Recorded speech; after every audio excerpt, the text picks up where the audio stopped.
Hello everyone, welcome to another interesting and informative session of the Analyst brought to you by Vajiram and Ravi.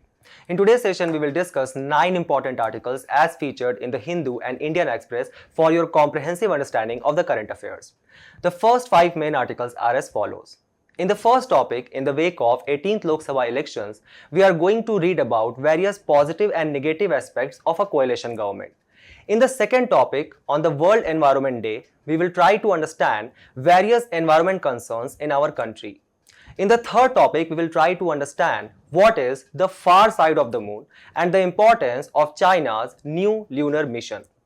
Followed by the fourth topic, we will read about an interesting discovery related to a bacteria called as KLEBSIELLA pneumonia. And finally, in the fifth topic, we will try to understand what is the scientific concept of Rayleigh scattering. Towards the end, there will be news snippets especially curated to help you excel in the prelims examination, so stay tuned. As BJP fell 32 seats short of the halfway mark of 272 seats in the 18th Lok Sabha election, a coalition government by National Democratic Alliance is likely to be formed. This system of coalition government forms an important component of your GS2 paper under the larger theme of structure, organization, and the functioning of executive. So let's first try to understand the executive structure in our country. The president under Article 53 is considered to be the nominal executive or the de jure executive, while the real executive or de facto executive is considered to be the prime minister. Thus, president act as the head of state, while prime minister act as the head of government. Keep this in mind that our constitution nowhere lays down a specific procedure for the selection or the appointment of prime minister. Rather, the Article 75 only states that Prime Minister shall be appointed by the President and the other ministers or the Council of Ministers shall be appointed by the President on the advice of Prime Minister. Thus, can Vice President appoint anyone like you or me as the next Prime Minister of the country? No, that is not a possibility. The reason being that as per the established conventions, which has been followed in the various forms of parliamentary government, the president appoints the leader of the majority party in the Lok Sabha election as the next prime minister. Now here keep two important things in your mind. The first is that such leader of the majority party can come from either Lok Sabha or Rajya Sabha, and such majority simply means a simple majority. That is basically the 50% of the seats plus 1 seat. So currently in Lok Sabha there are 543 members. Thus the required majority mark to form the government is 272 seats. Now the question arises that what if no such party has reached to such clear majority? Then the president, in the case of such no clear majority, can appoint the leader of the largest party, the party which has secured the highest number of votes, and ask him to seek the vote of confidence in the parliament. Note that such vote of confidence shall be sought within 1 month of the appointment of Prime Minister by the president. This was exactly done when the president of that time, Neelam Sanjeeva Reddy, used his discretionary power as set up by a president, not anywhere written in the constitution, and he appointed Chaudhry Charan Singh as the prime minister. Chaudhry Charan Singh, who at that time was acting as the leader of the coalition after the fall of Janta government, which was led by Morarji Desai in the year of 1979. And in 1980, the Delhi High Court actually upheld this precedent which was taken by the president, where it says that constitution nowhere state that a prime minister shall first prove his majority in the elections and then become a prime minister. So let's say if I have not got a majority, if I have only got 150 seats, but I am still the largest party in the election, then first I will be appointed as the Prime Minister, and then within next 1 month I shall seek vote of confidence in the Parliament. Keep this in mind that all these mechanisms which are being adopted, they are purely on the basis of convention and precedents and has not been mentioned in the Constitution. Now imagine that if I have been elected as a Prime Minister and I still have not got the clear majority, so what can be the next step for me? It is obvious that I will try to seek alliances with the other parties so I can breach or go past the 270 majority mark which is required. This getting together of a lot of minority governments and forming together a majority government, which is done on the basis of alliances and on the basis of a common agreed program, that is exactly what is called as a coalition government. The coalition government, which is basically a phenomena of a multi-party government. So it is obvious that such coalition government cannot take place in China, where there is a single party rule of the Communist Party of China. So it is a phenomena of a multi-party government where several minority parties come together and form a majority government. Now, what are various features which has been summarized by eminent political jurist, that is J.C. Johri? The first is that such coalition governments are based upon solely on the reward mechanism. So let's say I'm a political party and I have got 260 seats and you are another party which has got 12 seats. Now it is obvious that I cannot form the government alone by myself. So I seek your alliance to form the government to reach to that 272 marks. Now it is obvious that as the leader of the largest party, I will become the Prime Minister. But I am going to offer you some important portfolios or ministries in the return of the help which you have extended to me. And I am providing you this portfolios, ministry solely on the basis of favoritism and not on the basis of meritocracy. The second important concept related to coalition government is that they are formed on the basis of temporary conjunctions of a specific interest. So for example, let's say if there is a dispute which arises between me and you on any particular policy, this disagreement can actually lead to you withdrawing the support from my party, and that will ultimately lead to the dissolution of the government. So such coalition governments are also highly unstable governments. The third is that such coalition is not formed at all on any such static criteria. Rather, they are basically the dynamic affairs. What do we mean by dynamic affairs? By dynamic affairs, it means that the future coalitions or dissolutions, all that is a high probability. The frequent defections by the member of parliament can take place. Also, all that will actually hamper the functioning of the parliament. So all that becomes under the category of the dynamic affair of such coalition government. Then the next concept is the absence of any rigid dogma. Rather, such coalition governments actually follows the principles of pragmatism. So for example, let's say that I as a party is a socialist party, and you who have given extended the support to me, you are basically a capitalist party. Now, following the socialist principles as guided by DPSP Article 39 Clause B, I want to prevent the concentration of wealth in the country. However, as a capitalist, you will be completely against this proposition. So now to prevent the concentration of wealth, I am proposing that I want to bring certain land reforms in the country. Because as per World Inequality Lab, 1% of the population is holding almost 30 to 40% of the assets of the country. So I want to bring certain land reforms. But it is obvious that as a capitalist party, you are completely going to be against this phenomena, because the whole concept of capitalism is based upon the idea of accumulation of wealth. Thus, rather than following any rigid dogma, both of us will have to settle for a minimum program. So it is obvious that some visionary reforms cannot be implemented in such coalition government. For example, when there was an absolute majority with the BJP, they brought GST reforms. They also brought farm laws or demonetization. So bringing such visionary, large scale changing reforms in the society, that is quite difficult in such coalition government. The next is that these coalition governments, they are based upon pragmatism rather than strict ideology. A very clear example of that can be seen from the Maharashtra Legislative Assembly election. So Maharashtra has 288 seats and the majority which will be required there, that is 145. Now BJP in the last Legislative Assembly election won 105 seats, while Shiv Sena, it won 57 seats.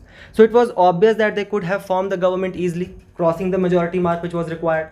However, Shiv Sena was not getting the desired portfolios, and that is why it formed the alliance with NCP. So remember, even though Shiv Sena was more ideologically aligned with BJP, it formed the coalition with the NCP, which it was fighting against as an opposition. Thus, there is no strict ideology, rather the principle of pragmatism. Now, when we talk about such coalition government, what has been the history of such coalition governments in our country? The first such coalition government was the result of the weakening of the federal structure within the Indian National Congress, and just after the imposition of emergency, which ended in 1977, applied in 1975, the first Janata Dal government emerged, where 11 political parties, they came together to fight against the INC. Remember that even a part of Indian National Congress was also part of this Janata Dal alliance. This Janata Dal alliance, which was led by Morarji Desai, who formed the government for the next 2 years, and thus Morarji Desai became the first prime minister of such coalition government in our country. Now, Chaudhry Charan Singh used to be the home minister under this very same Janata Dal government. In 1979, he defected and formed BKD, or Biju Kranti Dal, and he fought the election now as the leader of coalition, and leading to the formation of his government from July 1979 to January 1980. Now, because his time period was so short, that Chaudhry Charan Singh remains the only prime minister who has not faced the parliament in the history of our democracy. From 1980s to 2014, as you guys can see in the picture, there were various coalition governments which were formed, such as of VP Singh in 1989, Chandrasekhar in 1990, PV Narasimha Rao, who formed a minority government where INC was actually in minority, but still he formed a government in 1991. Then Atal Bihari Vajpayee, HD Deve Gowda, IK Gujral, and then NDA, National Democratic Alliance under Atal Bihari Vajpayee, which completed the first tenure from 1999 to 2004, and the United Progressive Alliance under the leadership of Manmohan Singh, which completed its tenure from 2004 to 2014. In 2014 election, BJP got the absolute majority, which means it very easily crossed the 272 marks which was required, and so it repeated the same feat in 2019 as well. However, in this year, it has been unable to do so, and now because of this reason, we are going to analyze some merits and demerits of the coalition government which is likely to be formed. The first such merit is considered to be the accommodation of the diverse interest in the functioning of the group. So remember, me and you, we both are the parties. Now let's say that if I would have secured the 272 marks, and now as a political party, I follow a particular ideology. So it was obvious that I was just going to cater to that voter bank which form the majority of the share or majority of the vote share for my party. But now, because I am in alliance with you, where I have got 260 seats and you have got 12 seats, I will also be required to cater the needs of the alliance voter share as well. And thus, it will lead to the accommodation of diverse interest. The second point is that it is obvious that it will be more representative in the nature. So let's say if the required majority mark is 272. Now from the 8 north states itself, there are 241 seats in Lok Sabha. Also from the state of UP itself, there are 80 seats out of 272 which is required, almost greater than 1/4. So if I'm just going to cater to the need of this North Indian population, I can still form the government. However, if there is a coalition government which is taking place, it will be obvious that I will also need to accommodate the interest from the South India if I am forming an alliance with a South Indian party, which BJP is also going to do, or from the northeastern regions as well. So it is obvious that it will have a more truly national representation character, such coalition government. Also, in earlier cases, if I was forming an absolute government, the majority which is required for me to pass any bill in the parliament, let's say on the basis of simple majority, that will also be 272. The special majority is required only in some special cases. For example, the passing of money bill or the passing of some important constitutional amendment bills. So when it is required only a simple majority, I can pass any bill I want. Thus, no such consensus was required for me to actually implement. However, now because I have not got the majority, I cannot pass any bill I want. It is obvious that now whatever the bills or the policies which will come, they will be based upon much more consensus, discussion, which will be done across the parties. The next is that obviously it is going to strengthen the federal fabric because it will curb down the totalitarian form of government, and also it will reduce the tyranny of the government. So as said by Lord Acton, the power corrupts and absolute power corrupts absolutely. And one of the great example of that we have seen in our country already with the imposition of emergency by Indira Gandhi. So now if such coalition government is taking place, it is obvious that it will reduce the tyranny or the totalitarian form of the government. Various coalition governments has been represented in the picture. Now we are going to discuss about some important economic growth and reforms which has been actually brought under previous coalition governments. So for example, under National Democratic Alliance, under the leadership of Atal Bihari Vajpayee, which was from 1999 to 2004, the Fiscal Responsibility and Budget Management Act of 2003 was brought, which actually led our country into the path of fiscal consolidation. The second was the disinvestment of loss-making PSUs to actually increase the revenue of the government, to actually have more capital to invest in infrastructure. And on that line, the Gram Sadak Yojana was also launched. Then under the United Progressive Alliance, which had its rule from 2004 to 2014, under the leadership of Pradhan Mantri Manmohan Singh, there were various important acts which were brought down, such as Information Technology Act 2000, which actually laid down the foundation for the e-commerce which you see thriving in today's time. The MG Narega Act of 2005, which was the backbone for the rural employment during the time of distress such as COVID pandemic. Then it also brought the Right to Education Act 2009, which was nothing but the extension of Samagra Shiksha Abhiyan, which was launched under the NDA government. And also the National Food Security Act of 2013, under which we provide subsidized food to almost 75% of our population, thus ensuring food security in our country. But at the same time, there are also certain demerits which are association with such coalition government. The first of that is that such coalition government are actually prone to instability. Because let's say me and you, we have formed an alliance. But tomorrow, if there is some disagreement is going to take place on any kind of policy and you withdraw the support from me, then either I need to form another coalition or the dissolution of the government can take place. So such governments are highly unstable. As we saw that from the time period of 1977 to 1980 itself, there were two governments headed by two different prime ministers. The first was Morarji Desai and the second was Chaudhry Charan Singh. Also, there is a counter argument for this as well by some political experts who says that from 1999 onwards, there has been the coalition government for the next 15 years and they have also very well completed their tenure. So that is also a side which we should look upon. The second is that such coalition governments actually leads to the formation of a super prime minister. So the parliamentary form of government which we have adopted for our country, the leadership of prime minister plays a very important role, because all the council of ministers are actually responsible to the prime minister and largely to the Lok Sabha. Now, if such coalition government has formed, it can actually lead to the formation of a super cabinet. So let's say tomorrow, if I want to bring some land reforms, it will be impossible for me to do so if there is any voice of dissension within my coalition. Thus, obviously, as we were discussing before as well, the large-scale policy reforms can actually be curtailed.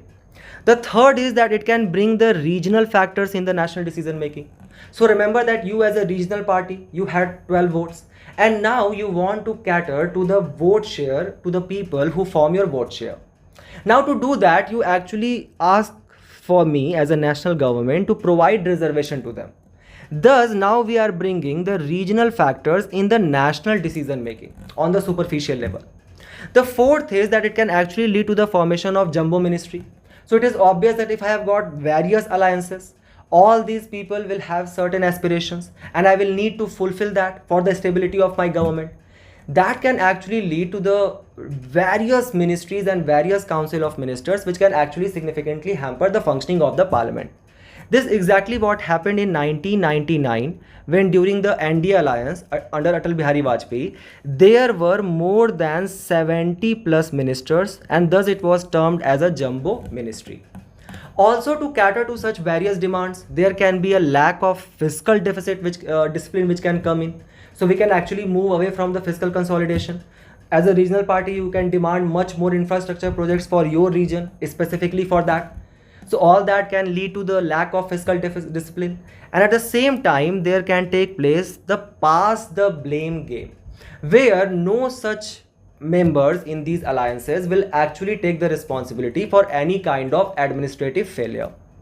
And because of all of these issues, there are various apprehensions which are associated with the coalition government. One thing which we can extract from this is that it is obvious that coalition government is not truly democratic, but at the same time it is also the voice of plurality. As Atal Bihari Vajpayee very famously said in the parliament, the governments will come and go, the political parties will be formed and vanished, but this country shall remain and the democracy of this country shall remain and strengthen. So that is something which we shall focus upon. On the basis of this discussion, please try to solve this practice question. Comment your answers. We move forward to the next news. Various articles highlights the poor state of environment and land degradation on this World Environment Day, which is celebrated today, that is the 5th of June. This important concept of World Environment Day and land degradation forms an important component of your GS3 paper under the larger theme of environment degradation and conservation. So let's first inquire about this celebration of World Environment Day on 5th of June. The precedent for which was led when the first day of Stockholm Conference on Human Environment took place in 1972. And since then it is being held annually since the year of 1973. Keep this in mind that it takes place in different cities, in different countries everywhere. And India has got the chance only once, where it hosted the 45th World Environment Day, which took place in 2011, and the theme for that was Beat the Plastic Pollution. Now in 2024 it is being held in Saudi Arabia, and the theme for this year's World Environment Day is land restoration, desertification and drought resilience, which forms an important component of your UN decade on ecosystem restoration, which is currently running from 2021 to 2030. Now, there are several articles in the today's newspaper which actually highlights the poor state of environment, not only in our country but globally as well, which is also reflected from the Environment Performance Index of 2022, where India had an abysmal rank of 180th. Also, as highlighted by the United Nations Environment Programme Report of 2023, various anthropogenic activities which are caused by intelligent human beings like you and me, it has actually led to 75% of Earth's surface and 80% of wetlands who have been degraded. What are these anthropogenic activities? It is obvious that these anthropogenic activities will obviously involve the industrialization, the various construction activities which we are doing, the indiscriminate use of fertilizers in the agriculture, the emission of greenhouse gases, the indiscriminate use of natural resources which we are doing, and also our overall impact on the biodiversity of the environment. And because of all of this, there is a very famous movie which actually showcases the humans as a virus. So just like how a virus requires an artificial medium to survive, we just spread like virus on this planet, where we just started eating and degrading every other form of living organisms. Now, if we look at the other data which was provided by the report, 40% of the world population currently is affected by the land degradation which is taking place. Land degradation is basically that, see, if there is a tree and from that tree the leaves will fall, the fruits will fall, or if there is some decomposition of animal which has taken place, because of all of this reason, there take place a topsoil which is actually quite fertile and rich in mineral resources. However, the degradation or the runoff of this topsoil is taking place because of various activities. The first of which is obviously the overexploitation, the agricultural activities, the overgrazing from the pastures, the vegetation removal which is taking place, and also because of the industrial activities. So for example, from the industrial activities, the leaching of chemicals can take place. The vegetation removal will actually just remove the topsoil. It will, the roots which bind the topsoil, they will remove. And thus, if there is any kind of runoff, let's say flash flood is taking place, this top fertile soil can be removed easily. Because of that, there is heavy land degradation which has taken place, and as per the Land Degradation Atlas of India, which is released by ISRO, almost 27% of land in our country is currently in degraded status. At the same time, remember, our population is increasing, our food demand is increasing, there is climate change which is because of which drought is taking place, and at the same time the land degradation is also taking. Thus, the food security which we have, it is going to be significantly hampered. Now, over and above this, to further accumulate the issues, the water crisis has taken place. So for example, as per the UNEP report, the duration and number of drought that has 29% time increase since the year of 2000.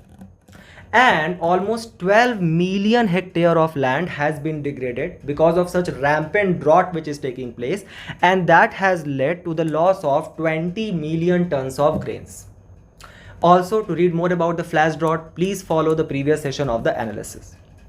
Now, continuing the line of this argument on the poor state of environment, if we look at the land degradation globally, 12% land is under cultivation, 28% land is under forest, 35% is under grassland and woodland, and almost 25 or 1/4 of the global land is actually barren land, or there has been some infrastructure which has created, or some inland water bodies.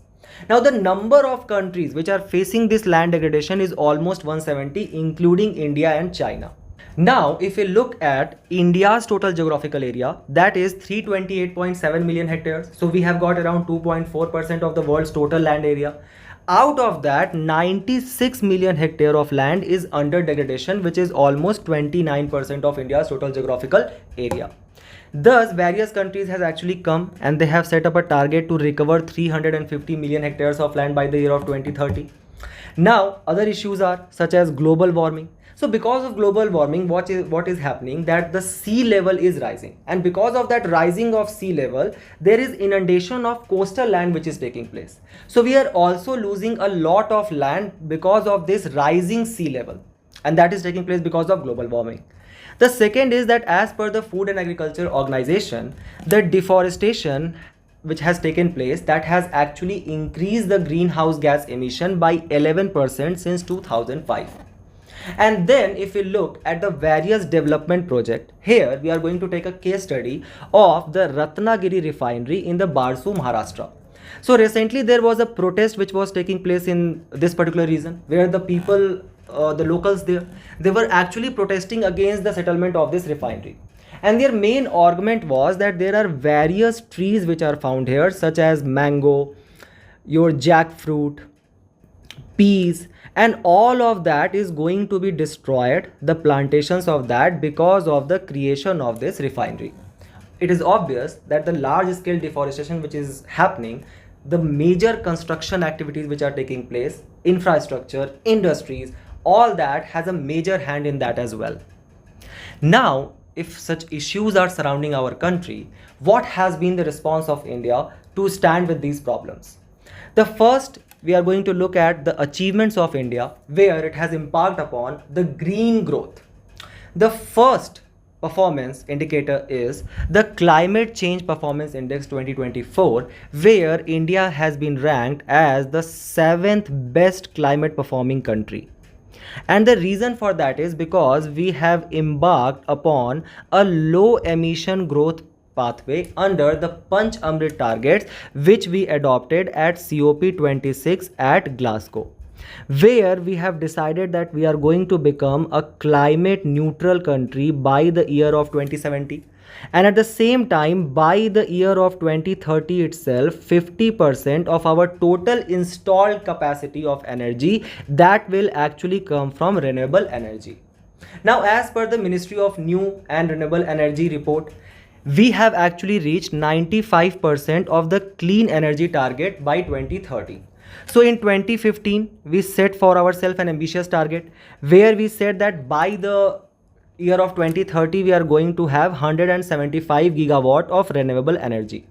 Keep this in mind that this 95% report is a bit obsolete, because if we look at the data of April 2024, India currently has 191 gigawatt of renewable energy installed capacity. Thus, we have become the 4th largest country in the terms of installed capacity of renewable energy. Also, government launched the National Green Hydrogen Policy 2022, under which we are aiming to produce at least 5 million metric tons of green hydrogen production by the year of 2030. Also, we are going to generate 125 giga of renewable energy capacity from this green hydrogen. And how it is going to help us? It is going to help us because it will lead to 1 lakh crore of import savings. So we will not need to depend upon the fossil fuel. It will also lead to the reduction of 50 million metric tons of carbon dioxide annual emissions. And it will further create 6 lakh jobs as well. Other achievements are that we set ourselves an ethanol blending program, under which we had a target that 10% ethanol blending shall be achieved with petrol by the year of 2022. However, we achieved this target 4 months in advance, and now we have set ourselves another target, that is 20% of ethanol blending with petrol by the year of 2025. The second is that as per the Indian State of Forest Report 2021, our forest cover has actually increased to 24.62% of our total geographical area. Keep this in mind that this includes both tree as well as forest cover. Also in budget 2023, we launched an Amrit Dharohar scheme where we are planning to restore 75 wetlands in every district of the country. Now we are also providing further impetus on solar energy. So for example, recently the world's largest solar park has been installed in Bhadla, Rajasthan with 2.2 gigawatt energy capacity. The PM Kusum Yojana has been launched, which is the world's largest solarization of agricultural pump scheme. We have also launched recently the Surya Ghar Yojana, where we are trying to put impetus on rooftop solar installed capacity. And then there is obviously India, which launched in 2015 the International Solar Alliance, where we are trying to create a power grid, a renewable energy grid, which will connect various countries as well. Then obviously the LIFE mission was launched in COP26, under which we are trying to do the social engineering and promote eco-friendly activities among the larger Indian public under the theme of reduce, reuse and recycle, the 3 important R's. However, as highlighted in the today's report, there are several steps which India can adopt, and the first of which is obviously the Miyawaki method, a very important method which has been being implemented across the country for the purpose of urban afforestation, where at least 2 to 4 indigenous species of plants, they are grown within the 1 meter square of land, so that actually significantly increase the green density cover, and it leads to the speedy afforestation of the urban areas. The second is that we can bring the environmental social governance aspect in the corporate sector, where we can actually nudge the private sector to make eco-friendly products in our country, to reduce the issue of greenwashing which is taking place. Also, to further promote the green hydrogen, electrolyzers, which are an essential component for this green hydrogen, they shall be brought under the production linked incentive scheme. Also, as a country, we can make investments in various carbon capture technologies, such as capture and separation. If we just wanted to, CO2 injected artificially in the ground, or to further enhance the tree cover. So all that can be adopted.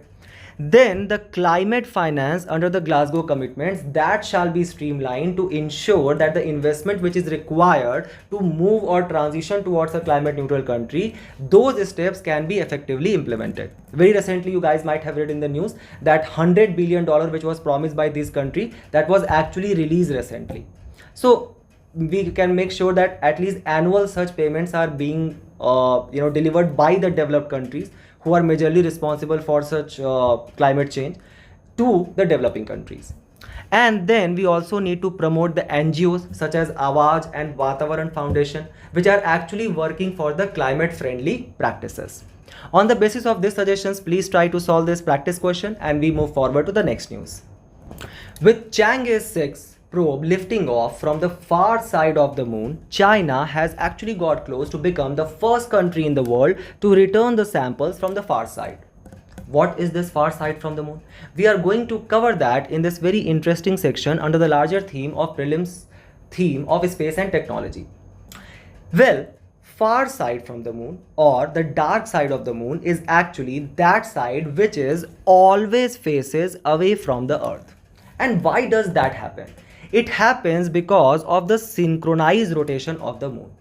So see, the moon, it rotates on its orbit, and to do that, that is one rotation, and that one rotation takes place 27.3 days.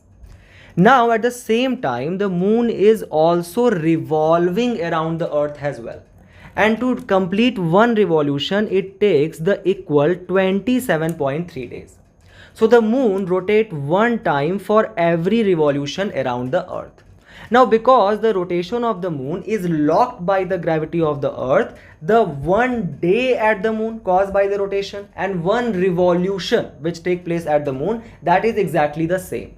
So that is why we always see the very same side of the moon, and the other side remains invisible to us, or almost 20% of it is visible. Thus, it is called as far side of the moon. Now, here at the far side of the moon, we find multitude of impact craters and lunar maria. What is lunar maria? Lunar maria are basically the craters which are formed because of volcanic activity. So it is considered as an hypothesis which is called as giant impact hypothesis, that 4.5 billion years ago there was Earth called as proto-Earth, and then an object which was of the size of Mars, it came and collided with Earth, and that led to the formation of the moon. So in the early years, there might have taken place some volcanic activity because of this strong assertion and reaction which would have ensued, and thus there exists a rugged terrain and the various craters which we find at the moon, which makes it much similar in appearance to other planets such as Mercury. Now, why it is also called as the dark side of the moon? Not because the sunlight does not fall on this side of the moon at all. Remember that every side of the moon gets 2 weeks of continuous sunlight. It is called as dark side because we have relatively less explored this side of the moon. That is why we call it a dark side. The question arises that what is our reason for interest in such exploration at all? So because it is far away from the Earth and it never faces towards the Earth, it is actually shielded from the radio transmission which emits from Earth.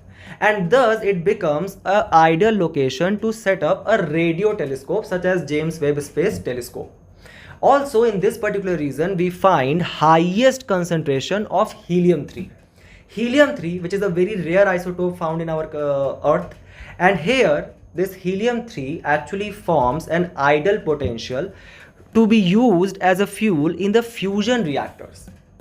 At the same time, there are also this hypothesis that there might be the presence of H2O or water at this far side of the moon.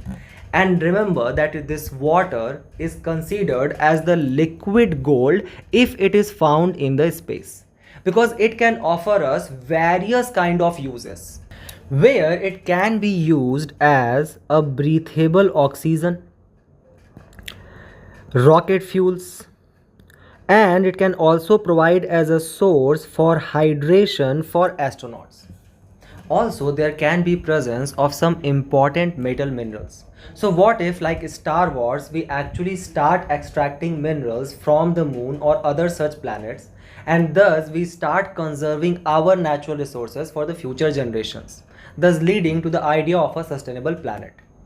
Also, there are certain important craters which are formed in the far side of the moon, and these craters actually act as the early fossil record of the solar system, which can actually increase our understanding of the formation of solar system after the Big Bang, which took place 13.8 billion years ago. Thus, there has been various missions which has been launched for the moon. Some important ones are the Luna 3, which actually in the year of 1959, it was an USSR mission, which pictured the lunar far side for the first time. Then on July 20, 1969, flying in Apollo 11, Neil Armstrong became the first man to walk on the moon. The first scientist on the moon was Harrison Schmitt, who visited in 1972. And India also launched the first moon mission of itself, Chandrayaan-1, in the year of 2008, which also provided the first evidence of water molecules on the moon. Now recently, China has launched the Chen 6, which is the part of the Chang mission, which it has been launching related to various lunar missions. Now why this Chang 6 is important? Because Chang 6 is going to bring the samples from this far side of the moon back to the earth. And if it does so, it is going to become the first country to do so.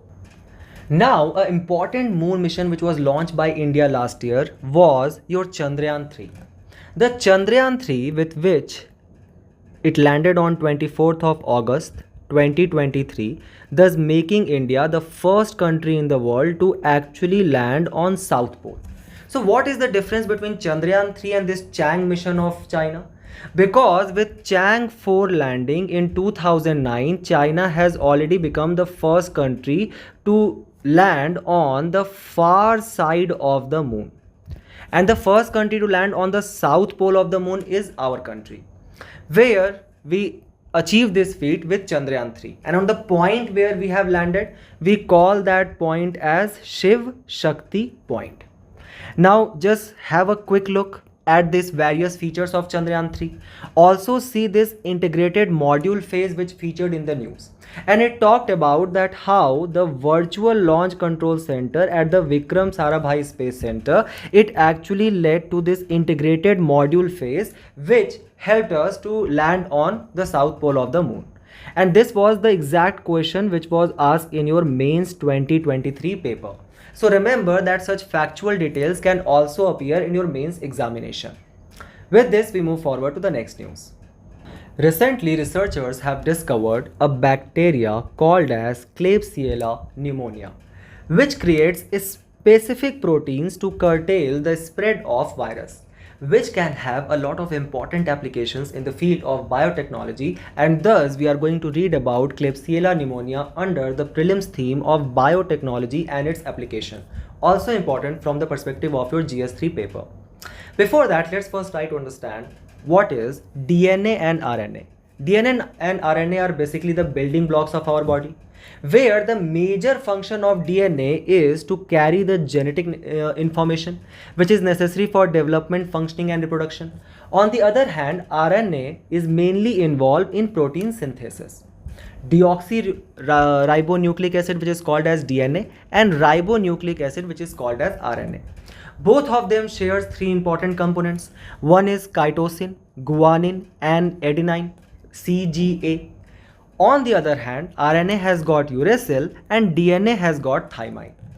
Now, when we have understood about a basic understanding about DNA and RNA and their basic functioning, One is for genetic information carrying and other is for protein synthesis. Now let's try to understand what is reverse transcriptase. See, earlier we used to understand the basic dogma of biology, which was that the DNA is converted into RNA. So whatever is the genetic information which is carried by DNA, it translates into RNA, and that further translates into the protein or the protein synthesis which is required for our daily functioning. This process of conversion from DNA to RNA is used to be called as transcription. This is considered as a unidirectional flow, and this theory was given by Francis Crick in 1958. However, in the year of 1970, Dr. Baltimore found that there exist certain retroviruses, and these retroviruses, very interestingly, actually stores the information not in DNA, rather RNA. Now, till now, we used to consider only two kind of translations till before 1970. That was from DNA to DNA and from DNA to RNA. Now the question was that how to read this RNA by converting it into DNA. That was an important challenge. So to do that, what was done, that an enzyme was found, an enzyme or polymerase. This enzyme or polymerase actually led to the translation from RNA to DNA. So if this process is called as transcription, this was called reverse transcriptase, the enzyme or polymerase which actually helps in translating RNA back into DNA. Now, what were the uses of such reverse transcriptase, which was converting the RNA from retrovirus to DNA? The first was that with this we can now actually estimate the amount of viral load. So that was actually being done, the RT-PCR, if you remember, during the time of COVID, to identify the cases of COVID. Also, identification of various other viruses can be done, such as SARS, which was COVID, hepatitis B, HIV/AIDS. And at the same time, it can also actually lead to the study of retroelements. What are retroelements? So basically, the human genome has got various kind of sequences, and these sequences are actually interspaced with various elements. Now, as per the report, these elements appear to originate from these retroviruses. That is why they are being called what? The retroelements. So now here in the picture you can see the reverse transcription which is taking place alongside this retrovirus. Now, as per the report, this retrovirus has actually led to a lot of horizontal gene transfer. What do we understand by horizontal gene transfer? So in normal cases, there take place a vertical gene transfer between a parent to the offspring or the kids. So for example, we have got some similarities like similar nose with our parents.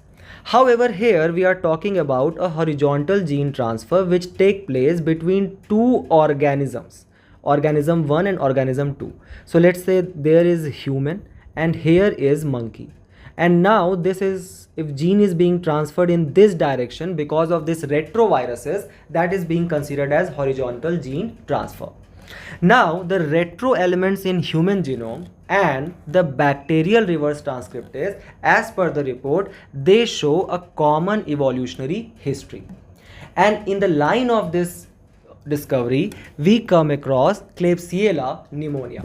What is Klebsiella pneumonia? Klebsiella pneumonia is basically a bacteria which is actually infected by bacteriophages. Bacteriophages, keep this in mind guys, especially for the prelims purpose, that they are viruses which only impact the bacterial cells. So this Klebsiella pneumoniae, what it does? It takes help of the reverse transcriptase and thus it converts its RNA into DNA. And then from this DNA, it contains a specific protein which has been named NEO. Now what does NEO does? NEO basically places the infected bacterial cells into a suspended amination and thus it prevents the further spread of virus. So let's say a virus, it attacked a bacteria. Now this bacteria will actually develop reverse transcriptase within itself. It will convert the RNA into DNA. That DNA will contain neo, a protein which will actually inhibit the bacterial cell, and it will put that infected place into a suspended animation. So now the virus transmission cannot take place. And if we are able to extract this technology and adopt it into our medicinal systems, or to create vaccines from that, then it has got plethora of potential applications. For example, we can create live attenuated vaccines, we can create nanoparticle or viral like particle vaccines, we can create an antigen, traditional antibiotics can be made, phage therapy can be started. So just remember this Klebsiella pneumoniae and various applications which it is offering. Also remember this very important protein, that is neo. We move forward to the next news, where we are going to talk about a very interesting scientific concept, that is Rayleigh scattering. And that has been in the news because the article showcases the reasons for various colors which we see in the sky, which is caused by the phenomena of Rayleigh scattering, which forms an important component of your prelims paper under the theme of science. So first we'll try to understand what is Rayleigh scattering. So see, the light which emits from sun. So if we put a mirror here, that can actually be translated into Vibgyor, right? The 7 colors which we come across. Now there are various particles along these lines, various gaseous particles, small molecules, all of that, which actually leads to the scattering of the light. Now this is the scattering of the light which is being done by the molecules and the particles, and this is the person, or as an observer, us at the earth. Now what is happening, that the blue light which we see, the color of the sky which is blue most of the time, this blue light has a short wavelength. That is why it is scattered mostly by these small particles. So that is why for most of the time the color which we are looking at, the sky of the color, that is blue. Now this molecular, this scatter and dust reflect the sunlight. Now this is the observer here. Now by the time the evening has arisen and the sun is just beneath the horizon, it is lowering down, till that time most of the blue light, right, the sunlight which was coming, most of the blue light has already been scattered. So the next wavelength which gets scattered, that is mostly of red and yellow color, and that is why during the sunset time it appears to us, the color of the sky, as beautiful red, yellow, orange, all of that. Now remember some important details which has been mentioned in the newspaper as well. The first is that such scattering by the particles of the light which is being emitted from the sun, that is done by the particles which are smaller than the wavelength of the light.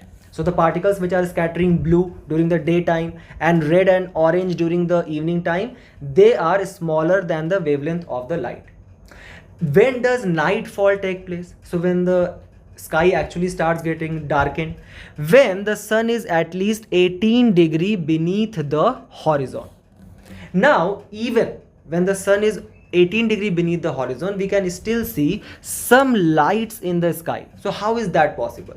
That can be done because of the other sources for the light, that is scattering of starlight by the atmosphere, and also the light pollution, an example of which you are seeing over the Melbourne, Australia, where we have got so many unnecessary lights, the artificial lighting of the skies which are done, the crackers which we burst, all of that. So that is scattered by the particles at different places, and thus we can also see that even during the night time, right now we can hardly see the stars in the night, right? So that is because of the light pollution which is taking place. Keep this important concept of Rayleigh scattering in your mind. We move forward to the next news, where we are going to cover some important news which can help you to eliminate some important statements in your prelims examination. And the first news which we are going to cover talks about Five Eyes countries. What are Five Eyes countries? Five Eyes countries are basically the intelligence alliance which has been set with 5 countries. Just remember this short information. And these 5 countries are United States, United Kingdom, Australia, Canada and New Zealand. Is India forms the part of Five Eyes alliance? Not at all. The second news is about India's export destinations, because recently Netherlands it becomes India's third merchandise export destination, which is the first country at the top of our export destination, that is United States, followed by United Arab Emirates. China ranks at 4th and UK at 5th. Now when it comes to the merchandise import, from which country we are buying our most products from? It is obviously the China, with which we have the largest trade deficit, followed closely by Russia, which has increased recently because of the large import of oil which we were doing. And then the third is USA, UAE and Saudi Arabia. In the next news, we are going to talk about the important concept of foreign direct investment and foreign portfolio investment. The reason being that last day when the Sensex it was actually climbing down in a very fast pace, a lot of FPIs or foreign portfolio investors actually withdraw their money to save themselves from the losses, but it actually further significantly dented the falling capital market of our country. So what is the difference between FDI and FPI? The foreign direct investment is basically, try to understand it in a simpler manner, that let's say there is Mark Zuckerberg, who is the owner of Facebook. Now Mark Zuckerberg wants to create a subsidiary company of Facebook in India. That will be termed as a foreign direct investment. But if Mark Zuckerberg just got invested in the rising stocks of Adani or Ambani and he bought some stocks in Reliance company, then that purchase of stock will be considered as a foreign portfolio investment. Thus, investments in business and assets falls under FDI and in financial assets fall under FPI. Then in FDI, we are investing in tangible assets such as factories and buildings, while in FPI, we are investing in financial assets such as stocks and bonds. FDI is basically a non-debt creating capital outflow. On the other hand, FPI is a debt creating capital outflow. In FDI, we have a long-term and stable investment, while as we saw from the earlier example of the stock market, FPI is basically a hot money which can fly by night. FDI, when I'm doing FDI in any particular company in other country, then I'm going to have a significant control over the invested entity. On the other hand, in FPI, there is negligible or limited control. In FDI, I'm going to earn what? I'm going to earn profit, interest and capital appreciation. In FPI, I can earn dividends, interest and capital appreciation, but not profit because I have not invested in a particular company there. Then in FDI, it can actually lead to job creation, technology transfer and economic growth in our country. So obviously it is more suitable for our country's needs. FPI can actually lead to short-term liquidity and can impact the stock market performance, which we obviously saw from the last day's example. On the basis of this, try to solve this previous year prelims question of 2020 and comment your answer in the comment box. We move forward to the last news of the day, where we are going to talk about some major volcanoes in the world. The reason being that recently the Mount Canlaon volcano on the Negros Island in Philippines actually erupted. Now remember that this Philippines forms the part of Pacific Ring of Fire, which is in the Pacific Ocean, where you will see majority of the active volcanoes. The other active important volcanoes are your Barren Island in India, which has already been asked by UPSC, which is very near to Andaman and Nicobar Island. Then there is your Krakatau in Indonesia. There is Heard Island in the Southern Ocean, Mount Etna in Stromboli in Europe, and also Vitcon de Fuego in the Central America. Also, just have a look at the other important volcanoes which has been in the news. And with this, we have reached to the end of our discussion today. Do not forget to attempt the questions at the end of the video and test your knowledge. We will meet in a very interesting discussion very soon. Till then, all the very best for your preparation and thank you.